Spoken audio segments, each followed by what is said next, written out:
Backlash is this weekend, so I am going to build the perfect Backlash card. I went back and watched the Backlashes starting in 1999.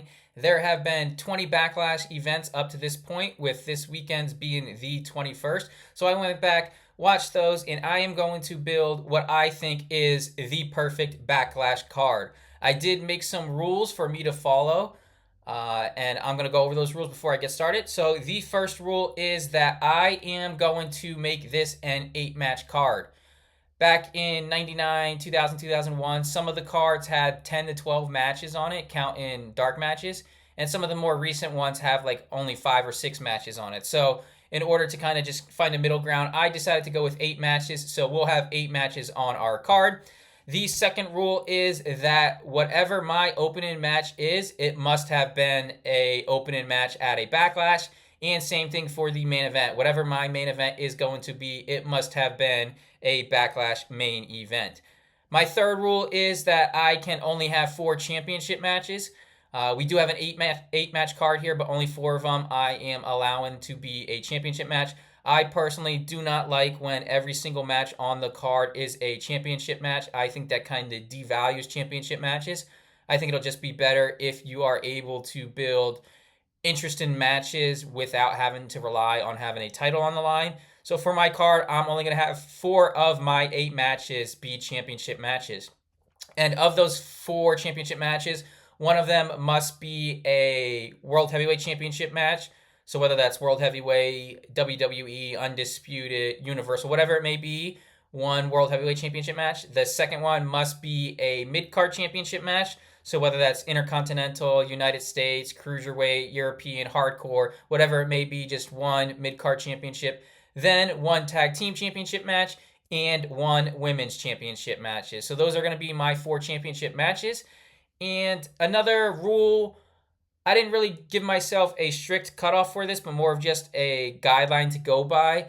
I didn't want this card to be insanely long, so not every single match on the card is going to be a 20, 30-minute classic.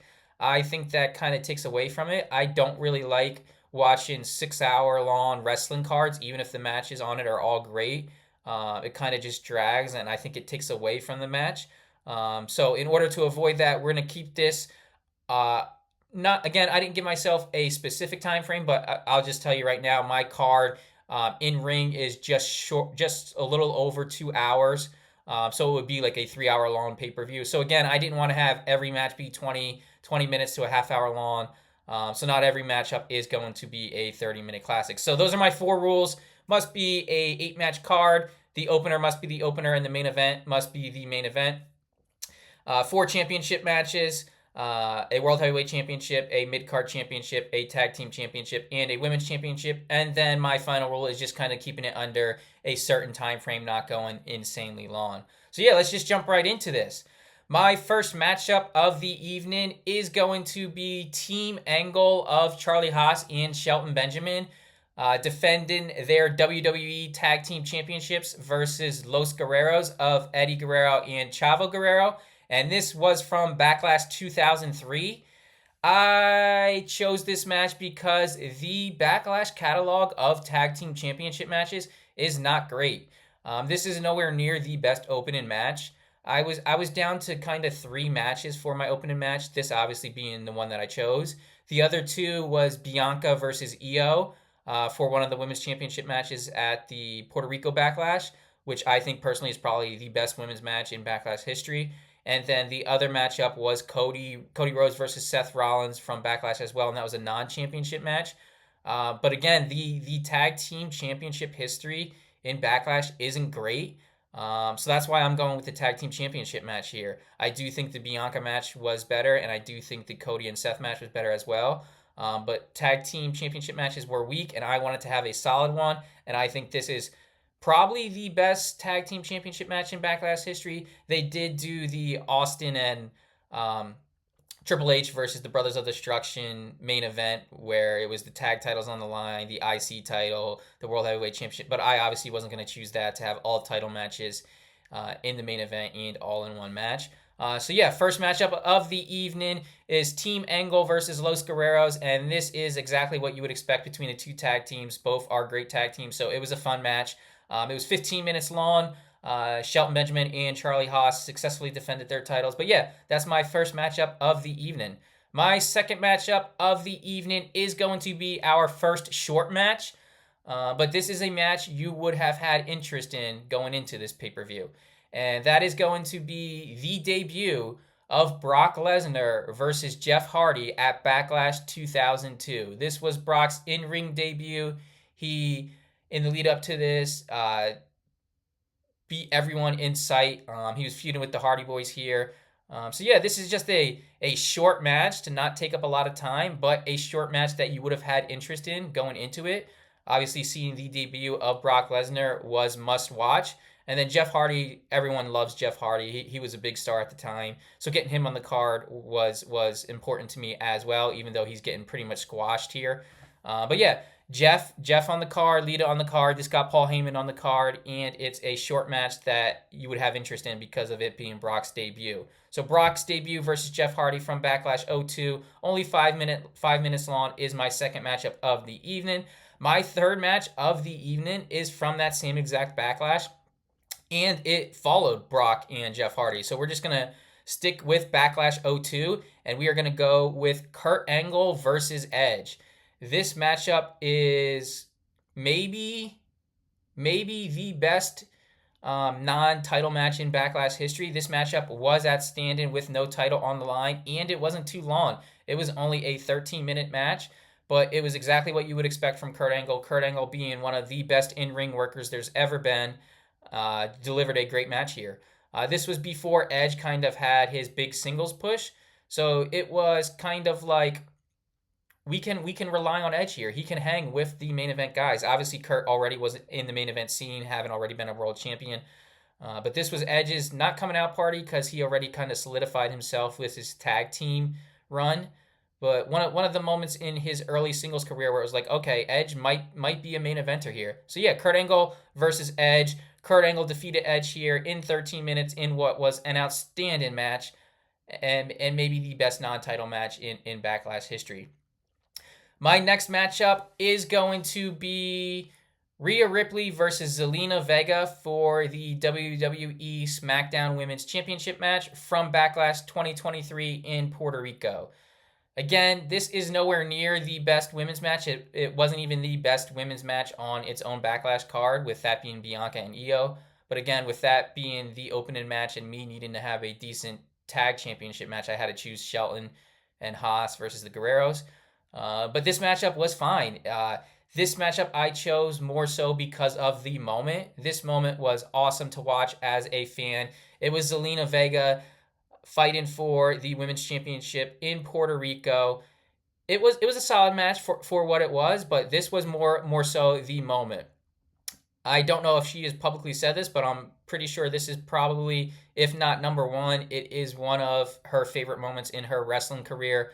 When she came out, the fans were electric. They were all behind her. She got emotional as she was in the ring. Her family was there, and she put on a fine match.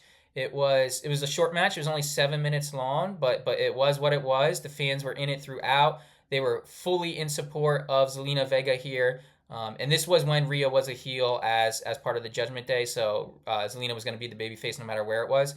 But in Puerto Rico, she was just, the reaction to her was tremendous. The match was fine. Rhea Ripley got the win, and then after the matchup, Zelina Vega soaked it all in for probably a good 2 minutes or so, where the fans just thanked her for her performance and for being Zelina Vega. So yeah, it was cool to see her get emotional, and the crowd was electric. I wanted to have at least one matchup from the Puerto Rico card on my Backlash card, just because that crowd was amazing. And I did not want to choose the San Juan street fight between Bad Bunny and Damian Priest, even though that was probably the most electric the crowd was of the night. I did not want to choose that because I personally don't like when there's a bunch of like hardcore street fight matches on the same card. I'd rather keep it to one just to kind of make it mean more. So I didn't want to choose the Bad Bunny match, because my next matchup is going to be Randy Orton versus Cactus Jack for the Intercontinental Championship in a no holds barred hardcore match, whatever you want to call it, from Backlash 2004. And this is the matchup I think of when I think of Backlash. This matchup stands out to me from my childhood. Whenever this is the Backlash moment to me, in my opinion, or Backlash match. When I think of Backlash, this is what I think of. Cactus Jack, Mick Foley, whatever you want to call it, I think he's probably the most entertaining hardcore wrestler there's been. So many of his matches from my childhood stand out because I was a big hardcore wrestling fan growing up as a kid. But yeah, this matchup is absolutely outstanding. I remember going into this match thinking Randy Orton's kind of just this pretty boy, whatever you want to call him. And then after this match, I was like, okay, Randy Orton's more than a pretty boy. Randy Orton can hang. Obviously, we didn't need this match to prove it, but those are my opinions as a kid. But after this matchup, I was like, okay, Randy Orton's legit. Yeah, Randy Orton versus Cactus Jack. This matchup is insane. I think the elbow cactus lands on Orton is perfect. And yeah, this is my favorite Backlash match ever. It wasn't a main event though, so I couldn't put it in the main event slot, but I needed this on my card. Randy Orton versus Cactus Jack Intercontinental Championship match from Backlash '04, and this match was 23 minutes long, and it was worth it. Again, my favorite Backlash match of all time. My next matchup is a real short match, kind of to let us simmer down, let us settle in from that Orton Cactus Jack match, because that was an electric match. My next matchup is going to be Big Show versus Rey Mysterio from Backlash 2003.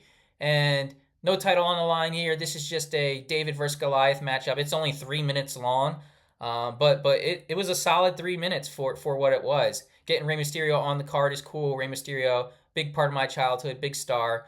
And it was a decent match for what it was. Rey landed like 619s. He hit him with one in the stomach, and then he hit him one in the knee, and then he got down into the normal 619 position, then hit him one in the face. So he got his 619s in. Big Show obviously comes out victorious here. And then after the match, this is where Big Show picks up Rey Mysterio when he's on the stretcher and swings him like a baseball bat into the ring post. So that's certainly a moment here as well. It's probably the first time I've seen that in a really long time, and he swings him hard. It is certainly a moment. He swings him hard into the ring post, and Rey falls like face first onto the mat there. So yeah, just included this because it's a real short matchup, and it gets us kind of gets us some time to settle down after that Cactus Jack versus Randy Orton match. So Big Show versus Rey Mysterio from Backlash '03 is my sixth matchup. My next matchup is, again, don't want to because we're coming to the main event here. Don't want to bring us up too high. So another, not a filler match, but a match that kind of just is there, but it's certainly one that is unique and certainly one that could not have been expected. Chris Jericho versus Ricky Steamboat from Backlash 2009. To think that Ricky Steamboat would be in a pro wrestling match in the WWE in 2009 is crazy.